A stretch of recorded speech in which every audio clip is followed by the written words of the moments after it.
కల్పించినట్టయితే ఏ ఓట్లు పోతున్నాయి, ఎందుకు పోతున్నాయి అనే లిస్టు అవసరమైతే అక్కడికక్కడే డిస్ప్లే చేయగలిగితే పంచాయతీ ఉండదని చెప్పి వారికి చెప్పాము. వారేమన్నారంటే పార్లమెంట్లో గొడవ చేయడం కాదు, వాళ్ళందరిని వచ్చి మాకు కూడా చెప్పమనండి, మేమేం తప్పు చేస్తున్నామో చెప్పమనండి, మేము కూడా చెప్తాము సమాధానం, అంతేగాని మమ్మల్ని బయట అంటే లాభం లేదు, మీలాగా వాళ్ళని కూడా రమ్మనండి, మేము టైం ఇస్తాము, వచ్చి చెప్పమనండి, మాకు అభ్యంతరం లేదన్నారు. మేమైతే బీహార్ ప్రజల తరఫున, భారతదేశ ప్రజల తరఫున ఆ ప్రజల్లో ఉన్న అనుమానాలను గట్టిగా ఎలక్షన్ కమిషన్ దృష్టికి తెచ్చాము.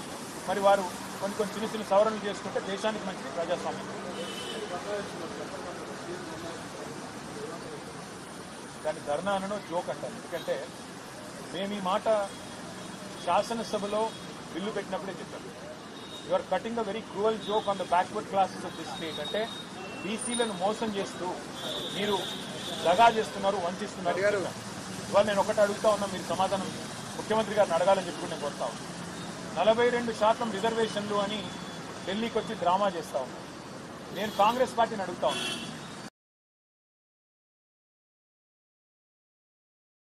మీరు బీసానికి 20,000 కోట్ల బడ్జెట్ ఇస్తామన్నారు, 5 ఏళ్లలో 1,00,000 కోట్ల బడ్జెట్ బీసీలకు ఇస్తామన్నారు, బీసీ సబ్ ప్లాన్ పెడతామన్నారు. 42% రిజర్వేషన్ రాజకీయాల్లోనే కాదు, ఉద్యోగాల్లో, ఉపాధిలో, ప్రభుత్వ కాంట్రాక్టుల్లో కూడా ఇస్తామన్నారు. నేను ముఖ్యమంత్రి గారిని అడుగుతున్నా, ప్రభుత్వాన్ని అడుగుతున్నా, కాంగ్రెస్ పార్టీని అడుగుతున్నా, మీ చేతుల్లో ఉన్నాయేమో చేస్తలేరు. మీ చేతుల్లో బీసీ సబ్ ప్లాన్ ఉన్నది, చేయండి. మీ చేతుల్లో బీసీలకు 1,00,000 కోట్ల బడ్జెట్ ఇచ్చే అవకాశం ఉంది, చేయండి. 2 బడ్జెట్లు పెట్టారు, ఒక్కొక్క బడ్జెట్లో 20,000 కోట్లు అన్నారు, 2 బడ్జెట్లు కలిపి కూడా 20,000 కోట్లు పెట్టలేదు. అందులో ఖర్చు అయితే 10,000 కోట్లు కూడా దాటం లేదు. అందుకే మరి ముఖ్యమంత్రి గారిని, ప్రభుత్వాన్ని కోరేది, మీ చేతుల్లో ఉన్న పనులు ముందు చేయండి, అట్లయితేనే బీసీలు నమ్ముతారు.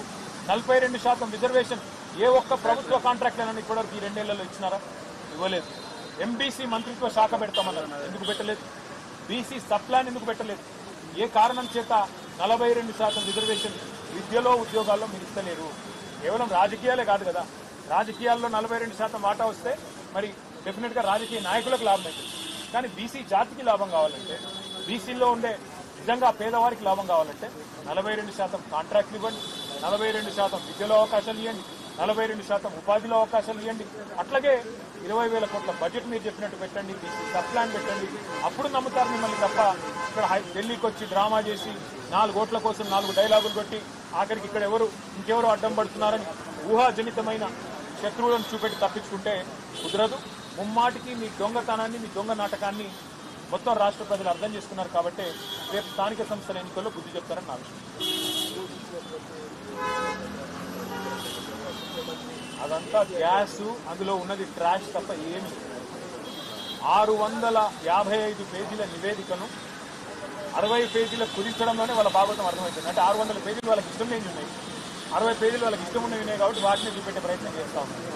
రెండోది నాకు గెలవక అడుగుతా ఉన్నాను, రిపోర్ట్ ఇచ్చింది సాయంత్రం, అర్ధరాత్రి ఆస్థాన మీడియాకు వెంటనే లీకులు, తెల్లారే వరకే ఈయన పాపాల బైరోడు, ఆన పాపాల బైరోడు అని అడ్డమైన రోత వార్తలు.